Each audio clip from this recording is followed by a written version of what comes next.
Thank you. Hello, everyone. My name is Valeriya, and I'm a data scientist from Research Medical Initiative Molit Institute.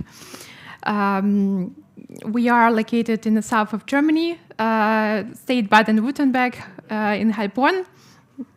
So my topic today is transforming real-world data from the Genomics reporting implementation guide to cBioPortal in precision oncology. So let's talk about what does it all mean. So what do we have? We have molecular data represented using the FHIR Genomics implementation guide. So our goal here is to bridge clinical and research domains by using FHIR data into the research context, and we want to do it with, it involves mapping, exporting, and visualization and of genomic data, and make it more accessible and usable for the both researchers and clinicians working with the complex genomic data and complex genomic profiles. And how we want to achieve this, we want to convert genomic FHIR resources into mutation annotation format or other formats which are compatible with well-established open source portal for clinical genomics, cBioPortal. So I want to give you a small overview of our project, like end-to-end data flow. So we rely on two implementation guides. The first implementation guide is our internal genomic reporting implementation guide, and the second one is our own self-developed V2, which stands for virtual molecular tumor boards. So our data is securely persist on the happy FHIR server, and to extract the data from the FHIR server, we're using our own script, which is based on the FHIR extinguisher. I will talk about this tool a little bit later. And so we are querying a set of the resources like patient, condition, procedure, and other resources with their properties. And based on the extracted data from the FHIR extinguisher, we generate 5 CSV files. And after we are using our own transformation pipeline script in Jupyter Notebook to transform these CSV files, which we extracted from everything patient bundle, to tab-separated TXT files, which are comparable with cBioPortal, and afterwards we are validating these created files and uploading them to cBioPortal using cBioPortal Python scripts. So let's talk a little bit about cBioPortal itself, why it's so interesting to use and which features it has. So cBioPortal is an open source portal for cancer genomics, which provides visualization analysis, and you can there download a large-scale cancer genomic datasets. cBioPortal main page acts as a comprehensive gateway, which allowing researchers to browse available cancer datasets based on their interests. It has clear organization of the studies by organ system, and provide a quick overview of the studies by each category. Once you dive into a specific study, cBioPortal shows its magic. It has a variety of interactive charts of data visualization to browse different genomic alterations like frequencies of mutation, copy number alterations, other expression changes for various genes. Also, you could see here some clinical information like treatment responses, survival data, timeline data like surgeries, medications, and treatment procedures. It has also dynamic dataset selection and filtering. So that's why basically this tool is so useful for clinicians. Let's talk about data extraction. We use FHIR Extinguisher. This tool was developed by our colleagues from Münster. Later you could check out their GitHub. So FHIR Extinguisher, it's a web server application we designed to facilitate data extractions from FHIR server. It receives different query requests via HTTP and towards them to configured FHIR server and applies REST API filtering to each resource in the bundle. Of course, in our script, all these data queries are happened automatically, but I want to show you how it could be done manually. So on the left, we define our FHIR path expression, which are essentially our blueprints for the columns which we want to have in our output. For example, gender, it's directly pulled as a property of the patient resource. At the top, we see our FHIR server query. So it's patient 1, 2, 3, everything. So it defines exactly which data we are pulling from the FHIR server. And finally, in the central part of the slide, you could see our extracted data. And each row represents a single FHIR resource. So FHIR cBioPortal is designed to integrate and visualize the wide range of cancer genomics and clinical data. So no wonder that it works with a variety of different formats and data types. So the vast majority of the data loaded into cBioPortal is tab-separated values. And one of the most important formats here is mutation annotation format. It's used to store and analyze information about cancer genomics and information basically all about mutations. It has more than 126 parameters. Those were mapped to properties from observation resources. It's commonly used in cancer research like genomic data commons or Cancer Genomic Atlas. So MAF files contain information about chromosome, position, variant classification, and the other relative details about each semantic mutation. Here you can see example how the file with mutations looks like after transformations. Of course, it looks like that the data format comes from the time when the data become more understandable for computers, but not for the humans. It's pretty old format. Another important format to mention here is metadata annotation resource. It's also tab delimited text-based format, and it's represented in clinical and samples files. Last but not least format, which is important to mention here, is metadata files. It basically describes the type of corresponding data in the files, including paths and configuration settings. So during the conversion between FHIR resources and mutation annotation format, I faced with some difficulties.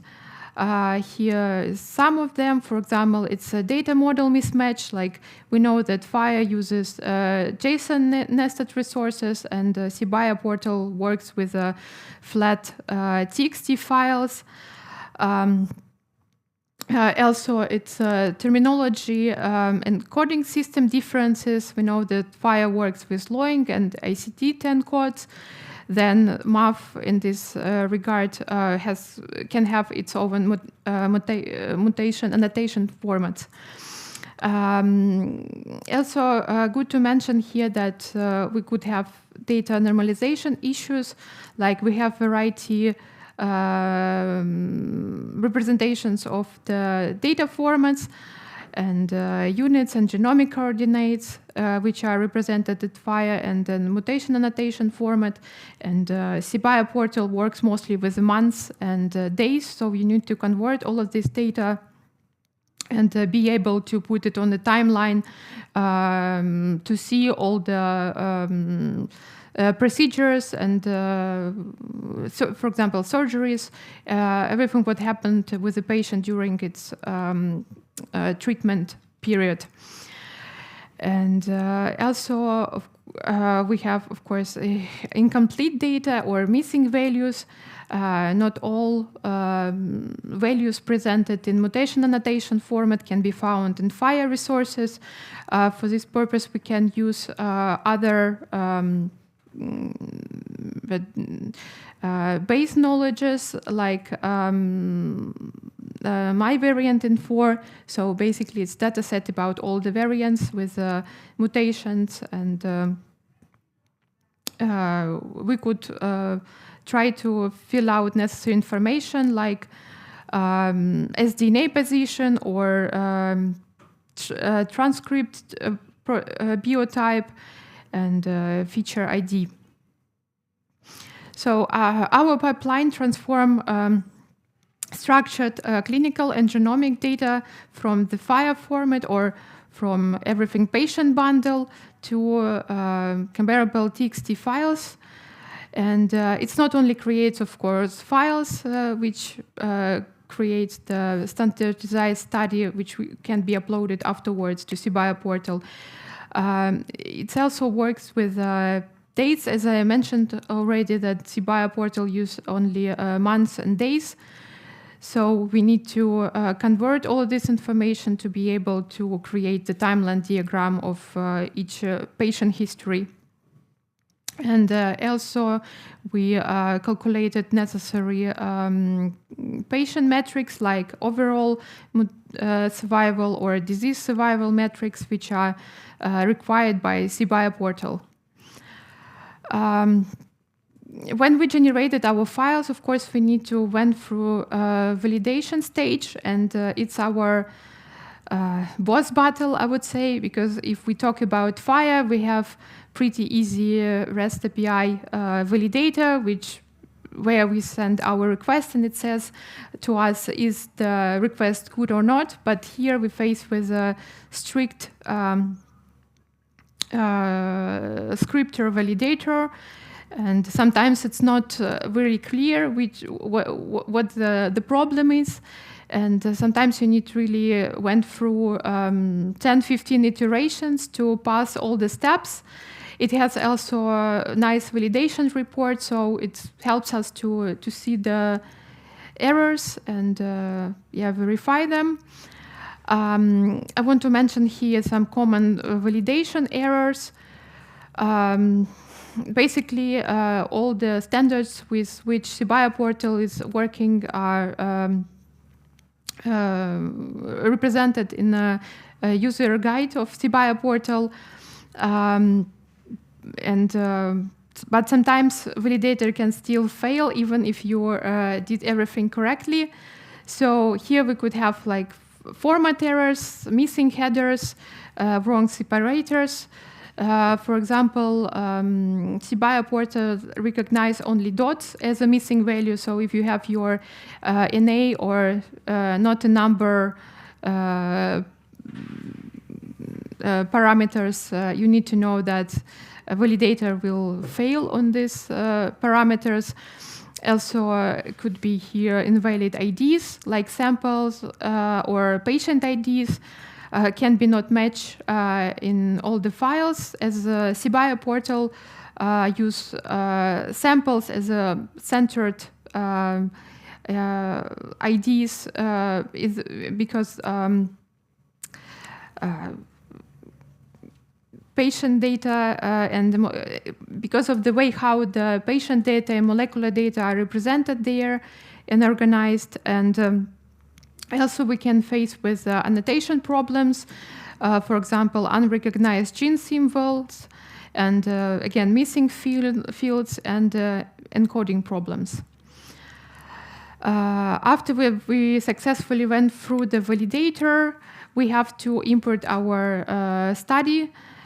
Here we have to use also another Python script, and if you went through all the stages of the validator, you could see that your validation is complete, and your study was successfully uploaded to cBioPortal. And basically, this is the moment which we waited for, that our study is successfully uploaded to cBioPortal, and you can work with it, you can play with it, and afterwards the study can be downloaded and used for the analysis or for building machine learning models. So it's I found this tool pretty useful, and I think it's also very good not only for the clinicians but also for researchers, because it's much easier to understand it. And yeah, you see we have also encoding problems in our data set, but I hope it was useful for you, and thank you very much for your time.